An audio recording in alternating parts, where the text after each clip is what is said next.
maulid yujalil kurub. Nggak ada perkumpulan seperti maulid itu yang bisa menghilangkan semua sumpek. Yang tadinya sumpek hilang, yang tadinya gundah hilang, yang tadinya nggak tenang hilang, yang tadinya nggak bisa tidur bisa tidur, yang tadinya katanya saya ini susah tidurnya masuk majelis sebentar. Wah, kata yang tadinya nggak bisa duduk lama jadi bisa duduk lama. Kan banyak orang-orang yang nggak bisa duduk lama kayak kita nih. Akhirnya sekali, 2 kali, 3 kali duduk, lama-lama bisa duduk lama deh, bismillah. Dawaqit taubata kal asi idza batatub. Juga waktu yang paling pas untuk kalian wahai para pendosa untuk bertaubat.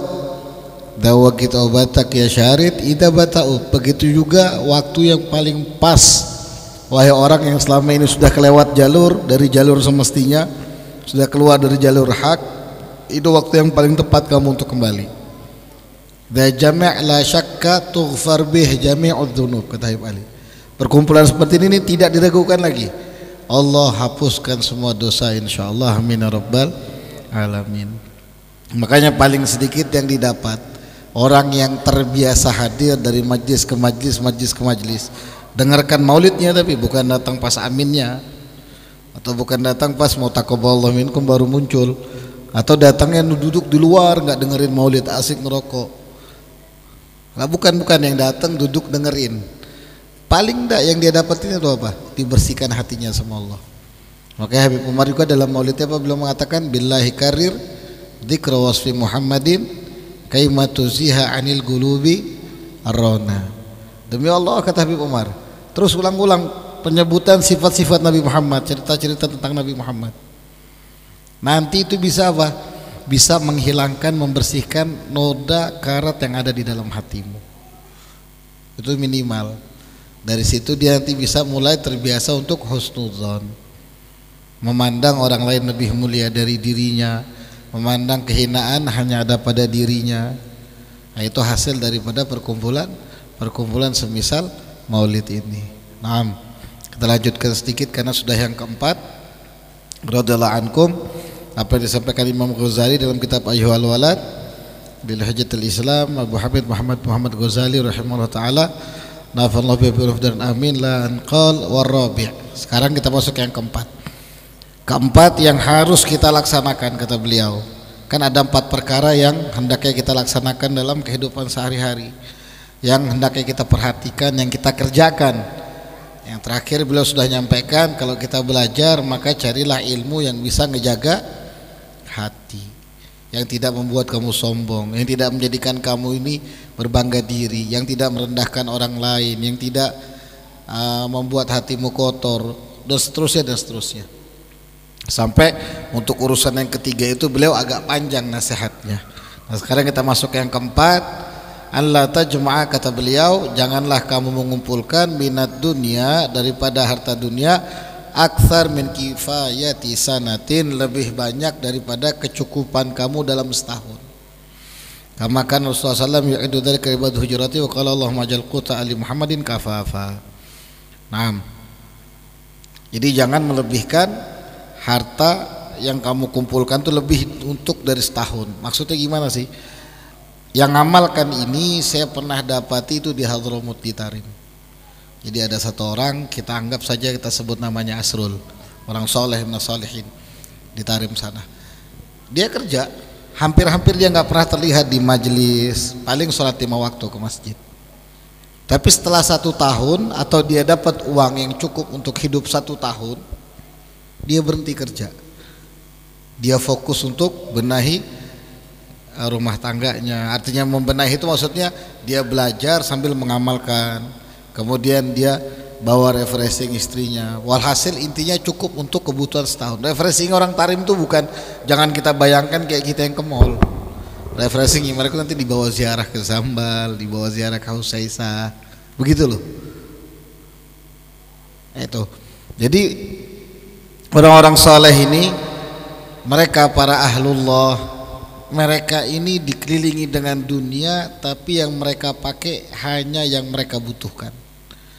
Bahkan salah satu muhaddis Al-Qattani Al-Hasani kalau tidak salah, itu di luar biasa, Azhari, beliau salah satu ulama Azhar.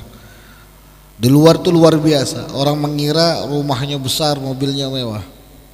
Tapi begitu ada ngundang beberapa orang dari kedutaan besar Indonesia untuk datang ke rumah beliau, maka dari kedubes Indonesia ngutus 5 orang. Kata beliau, maaf jangan 5 orang. Loh enggak apa-apa, dipikir kedubes kurang. Akhirnya berangkat 5 orang tadi. Begitu nyampe ke rumahnya enggak cukup 5 orang masuk. Enggak cukup 5 orang untuk masuk duduk di ruang tamunya. Sampai ada yang masuk ke dalam kamar beliau. Kecil-kecil sekali, sederhana. Dan guru-guru kita pun demikian. Saya melihat Habib Abdullah bin Muhammad Baharun, sampai hari ini beliau enggak punya rumah. Rumahnya dijual habis cuma untuk santri-santrinya. Alhamdulillah Habib Ali pun enggak punya rumah. Yang ada rumah abahnya Habib. Ustaz Mundir juga enggak punya rumah. Habib Ali ngontrak malahan. Saya juga enggak punya rumah. Saya numpang alhamdulillah. Ustaz Mundir juga enggak punya rumah kan Ustaz di situ? Enggak punya alhamdulillah, mobil enggak punya Ustaz ya. Tapi ada aja. Kok astagfirullah memang enggak punya Ustaz mobil? Protes lihat. Protes Andre. Memang enggak punya mobil Ustaz. Tapi alhamdulillah ada aja jalannya. Hakada. Maksudnya gimana sih, orang soleh itu mereka enggak mau disibukkan sama urusan dunia. Dan mereka pun khawatir nanti saat meninggal dihisap. Jelas dihisap. Yang halal itu pasti dihisap. Yang haram pasti kena adab. Kan begitu. Jangan kira oh yang haram nanti dihisap bisa kita ini aja kok. Kayak perhitungan di dunia, titip uang haram sama Andre halal semua kata Andre. Oh enggak. Nah ini orang-orang Tarim, sebagian yang saya tahu karena saya suka jalan selama di sana, mereka itu kerja cuma untuk cari kebutuhan 1 tahun. Nah ini kata Imam Ghazali, jangan kamu kumpulkan dunia lebih dari kebutuhan untuk setahun. Linafsika waliman ma'unatuhu wa nafaqatuhu alaika, untuk dirimu dan untuk orang-orang yang kamu nafkahi. Agar apa? Agar tidak membuang-buang waktu. Luar biasa lihat. Emang terbuang waktunya. Emang terbuang. Coba lihat orang yang maafnya ngomong, karena kawan-kawan di sini sama, saya pun juga pernah jadi supir online. Dari pagi ketemu pagi, sholatnya sampai ketinggalan, hadir pengajian sampai ketinggalan, bahkan sampai nggak pulang ke rumah. Ada beberapa saya sering temui kalau saya keluar malam sama istri jalan-jalan, ada yang sampai tidur di emperan. Buat apa? Buang-buang waktu. Oh ini demi istri. Iya betul, istri kamu butuh nafkah, tapi bukan cuma nafkah harta, dia juga butuh keamanan, dia butuh kenyamanan hatinya, dia juga butuh bimbingan. Itu maksudnya. Jadi jangan buang-buang waktu cuma untuk urusan dunia. Kamu ngejar satu tapi sekian banyak kamu abaikan. A'udzubillah. Wa mani'it tawakkul, dan juga mencegah kamu untuk lebih bertawakal kepada Allah. Ya kan, pikiran nanti sisanya apa? Kurang kayaknya ini. Kurang kayaknya.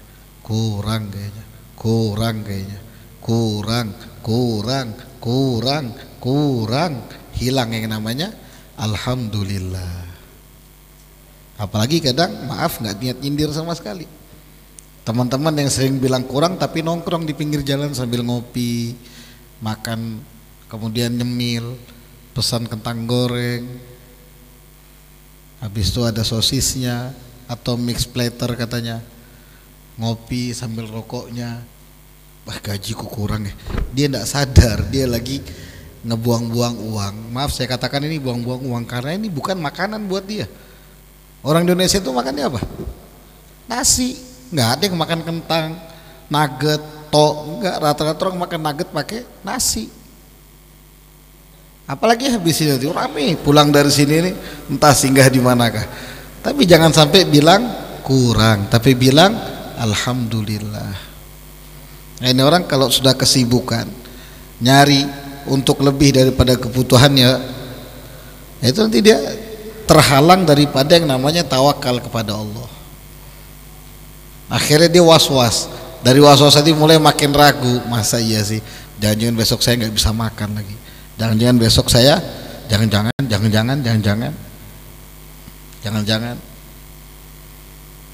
sama juga ada orang yang terlalu memforsir dirinya dalam beramaliyah. Lo beramaliyah gimana, Bib? Maaf saya nggak nyindir lagi. Tapi ada beberapa orang yang sibuk aja, dia juga nggak mau kerja. Ini juga nggak baik. Dia cuma sibuk ngapain? Beramalan di rumah, pegang tasbih, baca ayat 1000 dinar katanya. Ada yang begitu? Nggak. Banyak saya sering temuin yang begitu. Dia baca metakal Allah fa hasbuhu wa ba'du amri dan seterusnya. Dia baca ayat 1000 dinar. Lah, maksud ayat itu bukan dibaca, kamu fahami baik-baik. Syarat pertama sebelum kamu menyerahkan hasil sama Allah, tawakal itu kan menyerahkan hasil sama Allah. Bertakwa dulu, artinya ada usaha kamu mengerjakan apa yang Allah perintah, menjauhi apa yang Allah larang. Allah perintahkan kamu untuk bekerja, Allah perintahkan kamu untuk menafkahi keluarga melalui lisan nabimu, bahkan Nabi SAW sendiri contohkan. Kamu kerjakan, baru kamu minta sama Allah kecukupan. Itu maksudnya. Jadi jangan juga terlalu disibukkan dengan amaliyah akhirnya istrinya marah-marah. Ini istri saya nggak bisa ngeliat orang lagi beramalan. Iya kak, iya. Begitu kita samperin ke rumahnya, istrinya bilang, Beb, kayak apa mau senang hati? Dia ngaji nggak pernah ngajarin saya, nggak pernah bawa saya ke majelis, sibuk aja. Putar tasbih sampai nonton TV. Nanti kalau malam, maaf, istrinya didatangin, nggak boleh, nanti masuk mic, potong-potong bahaya. Wajar istrinya ngamuk-ngamuk, dan ini bukan jalannya Nabi Muhammad, yang begini. Oh tapi ini dari Al-Quran, betul, kamu tidak salah, ini dari Al-Quran. Tapi yang kamu pakai itu potongan yang entah kamu ngambil dari mana. Tapi yang dibawa Nabi Muhammad nggak seperti itu. Nabi Muhammad contohkan yang terbaik bagi umatnya. Wa hadza qala ba'dul fuqaha inna kifayata sanatin malah wajid al-asliyah la yu'tabar fil ghina kama fit tariqah. Naam, sungguhnya sebagian fuqaha mengatakan mencari harta kecukupan untuk 1 tahun itu daripada kebutuhan-kebutuhan yang pokok tidak termasuk kaya, nggak dihitung kaya. Misal 1 bulan kita pengeluaran 5 juta, maka dalam setahun berapa? 60 juta.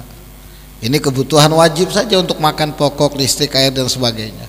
Begitu dapat 60 juta, stop kerja, sibukkan diri untuk taklim. Wah nggak bisa, iya memang nggak bisa. Tapi itu gambarannya maksudnya. Nah kalau kita sekarang ini, apa yang kamu kerjakan saat ini, itu jangan sampai meninggalkan ibadah kamu, dan jangan sampai kamu terlalu ngoyo, pagi kerja sampai sore, tahu-tahu nanti kerja lagi sampai pagi lagi. Jangan istirahat, kasih waktu buat keluarga dan buat belajar. Kasih waktu untuk belajar, kan sebelum sudah dibilang, beliau Imam Ghazali mengatakan kepada kita apa? Hendaknya belajar fikih ma yu'addi faraidallah ta'ala minal wudu wa shalah wa ghairiha, agar kita punya bekal ilmu untuk menunaikan kewajiban-kewajiban Allah seperti sholat, wudu dan sebagainya. Itu kita harus tahu. Adapun di atas itu, di atas kebutuhan kita itu nggak wajib. Cukup yang kita pakai untuk ibadah itu wajib, fardu ain, wajib bagi kita semua, saya dan antum semua. Bukan cuma anak, bukan cuma satu dan enggak. Semua yang sampai hari ini nggak pernah mau belajar, nggak pernah mau datangi seorang guru, nggak pernah mau tahu apa itu fardunya wudu, apa itu mubtilatnya wudu, apa itu fardunya sholat, apa itu mubtilatnya sholat dan yang berhubungan dengannya, sampai hari ini dia masih bisa dikatakan berdosa kalau dia nggak mau tahu. Karena wajib ain itu setiap individu itu wajib belajar kebutuhan dia dalam ibadah. Nah di luar itu kata beliau itu sunnah atau fardu kifayah. Mau jadi mufti silahkan, nggak kewajiban kamu. Faham ya? Nah, jadi orang-orang dulu itu mereka selalu membiasakan apa-apa dipakai untuk agama, bukan dibalik. Agama untuk dunia tidak, tapi dunia untuk agama. Jadi mereka kerja, dapat uangnya mereka pakai untuk agama, untuk belajar. Kalau mereka sama-sama nggak bisa suami istri, dibawa istrinya, untuk hadir, dibawa istrinya untuk belajar, diantar istrinya untuk hadir. Kan sekarang banyak pengajian ibu-ibu. Tapi kalau bisa saran saya, cari pengajian ibu-ibu itu jangan yang cuma sekedar ngakak-ngakaknya toh. Karena saat ini kan banyak sekali ibu-ibu tuh buka pengajian. Kita berapa kali diundang karena sering nolak. Kalau ditanya Habib lucu nggak? Saya bilang sih, kata istri saya lucu. Nggak, maksudnya ceramahnya. Wah, ini perlu testimoni orang MR, yang ada seram katanya. Kalau Ustadz Mundir mungkin masih sering ketawa, Habib Ali masih sering ketawa. Kalau Habib Moh ini kadang paling keras kayak. Janganlah Bu, saya bilang. Kita disuruh ceramah lucu-lucuan, nauzubillah. Nauzubillah, semua nauzubillah. Naam, hatta law kana qimatu dzalika miqdarun nisab la yajibu alaihi al-adhiya wa sadaqatul fitr wa nafaqatul aqarib wa juz lahu akhdhu zakatul ghair wa nadhar wal wasiyah al-mutlaqah wa ghair dzalika min al-furu'. Thumma qala fi tariqah inma zada ala quti sanatin yu'tabar fil ghina amma man la iyala lahu falahu yadkhira quta 40 yawman wa in yadkhira zaidan alaihi kharaja min tawakkul al-kamil. Nah, kesimpulannya kata beliau, uang yang kamu kumpulkan tadi memang cukup untuk kewajiban makan kebutuhan kamu saja, bukan yang lebih. Jadi nggak ada kewajiban nanti dalamnya untuk sedekah, untuk ini itu semua enggak. Yang memang cukup untuk kamu pakai makan saja. Ini kehidupan orang soleh sufi begini setengah mati. Cuma kalau kata saya, udah yang cukup nikmatin aja, kata sekarang nikmatin, syukurin. Jangan berkhayal lebih. Makanya tadi kata Habib Ali, duduk sama orang soleh itu menghidupkan hati. Begitu pula sebaliknya. Kenapa kok kita sekarang suka banyak ngehayal? Karena kita kebanyakan duduk sama orang gak soleh, yang hari-hari ngomongin dunia aja, rekeningnya saldonya 0,96, tapi omongannya miliaran. Akhirnya apa? Tulul amal. Tulul amal tuh panjang angan. Beda panjang angan sama harapan itu bedanya tipis sekali. Yang tahu ya diri kita masing-masing. Kalau harapan ada dibarengi dengan doa, tapi juga dibuang daripada kekecewaan diri. Jangan sampai kecewa kalau nggak dapat. Kalau khayalan, ya tadi duduk di warung, uang 0,96 di rekening, di dalam dompet cuma ada 15.000, rokok minta paman suri, bensin minta antar jemput jalu, kehujanan pula. Baru ngomongin miliaran, tenang aja nanti kalau aku punya uang sekian miliar. Ini tulul amal. Tulul amal yang begini, duduk sama orang begini ini menyebabkan hati itu keras. Dinasihatin susah, dikasih tahu nggak mau dengar. Ya pelan-pelan dia harus dipaksa dulu duduk di majelis. Hari pertama berat, panas sekali. Ini kayak ada jarum-jarumnya. Hari kedua yang kedua kali dia duduk berubah jarum tadi jadi kulit durian. Nggak terlalu tajam tapi masih tetap tajam. Tapi masih panas juga, masih nggak enak juga. Lama-lama baru dia bisa betah. Karena ngobati tadi itu setengah mati. Bukan karena Allah nggak mampu, tapi karena dia sudah sangat akut, terlalu jauh dari Allah. Terlalu jauh dari Allah. Jadi jangan sampai kita salah pilih teman duduk. Pilih yang sekiranya menghidupkan hati, yang sekiranya kamu itu bisa lebih semangat untuk taat. Bukan lebih semangat untuk berkhayal. Kan banyak sekarang yang begitu. Saldo seberapa juga ngomongin yang miliaran. Nanti kapal pesiar, nanti gunung emas. Haula wala quwata illa billah. Yang pulang sama siapa? Numpang boleh Habib? Boleh. Wah kata, ini gaya elit, keuangan sulit. Akhirnya dia susah untuk bersyukur sama Allah. Tapi kalau dia nikmati yang ada kayak sekarang, apa yang antum dapatkan saat ini rezeki dari Allah, daripada rezeki yang halal, ya udah syukurin. Seumpama tidak cukup, diem. Gal dalam hadis kurang lebih maknanya, bantulah dirimu di hadapan Allah saat punya hajat itu dengan menyembunyikannya. Jadi bukan dengan diumbar sama orang. Ini berat sekali. Berat sekali memang. Tapi dengan menyembunyikannya, bukan dengan dikhayalkan. Nanti kalau dapat 15 miliar nanti kasih Ustadz Mundir 10 juta aja gini. Uangnya 15 miliar, khayalannya aja pelit, lihat. Bayangin coba orang-orang begitu dapat ngehayal 15 miliar, ngasih Ustaz Mundir cuma 10 juta. Dia ngehayal aja pelit untuk orang lain, apalagi dapat beneran. Makanya hatinya makin lama makin mati, naudzubillah. Mudah-mudahan Allah jadikan hati kita hati yang penuh dengan cahaya iman, penuh dengan cahaya ilmu, dan Allah mudahkan kita semua untuk beramal soleh. Amin ya rabbal alamin. Hadza ma qulakum, minta maaf dalam ridhonya. Jazakumullah khair jaza, khususnya buat segenap pengurus Masjid Al-Muna. Jazakumullah khair jaza, mudah-mudahan Allah balas antum semua dengan kebaikan dunia dan akhirat, dan mohon maaf atas segala macam kesalahan, kekurangan dan kekhilafan kami. Akhirul kalam, assalamualaikum warahmatullahi wabarakatuh.